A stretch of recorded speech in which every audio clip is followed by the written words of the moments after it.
मान लीजिए आपने 15 लाख का कार लोन लेना है और इस इनपुट पैरामीटर के बेस पे आपने अपनी ईएमआई कैलकुलेट कर ली, बट अब आप ये कहते हैं मेरी पॉकेट 55,000 अलाउ करती है इंस्टेड ऑफ दिस 32,000।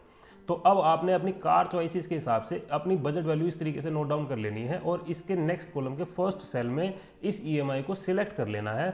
और अब आपने इस टेबल को सिलेक्ट करके डेटा में जाएंगे, फोरकास्ट में what if analysis and data table. यहाँ पर जाने के बाद अब आपने ये कहना है इस कॉलम में जो फिगर लिखी हुई है इसके लिए जो इनपुट सेल है उसे सिलेक्ट करके ओके कर देंगे। अब आपके पास इस सिलेक्टेड ईएमआई में से डिसीजन ले सकते हैं, राइट। अब लेकिन आप ये कहते हैं कि मुझे इस अमाउंट के साथ साथ मुझे पीरियड में भी डिसीजन लेना है कि मुझे 3 साल का लोन लेना चाहिए या 4 साल का या 5 साल का। तो अब आपने इस टेबल को सिलेक्ट करना है, डेटा में जाएंगे, अगेन डेटा टेबल में जाएंगे और इस रो में जो फिगर लिखी हुई है इसके लिए इनपुट सेल को सिलेक्ट करेंगे, कॉलम में जो फिगर लिखी हुई है उसके लिए इनपुट सेल को सिलेक्ट करेंगे, ओके करेंगे। अब आप इस सिलेक्टेड ईएमआई के बेस पर अपना डिसीजन ले सकते हैं।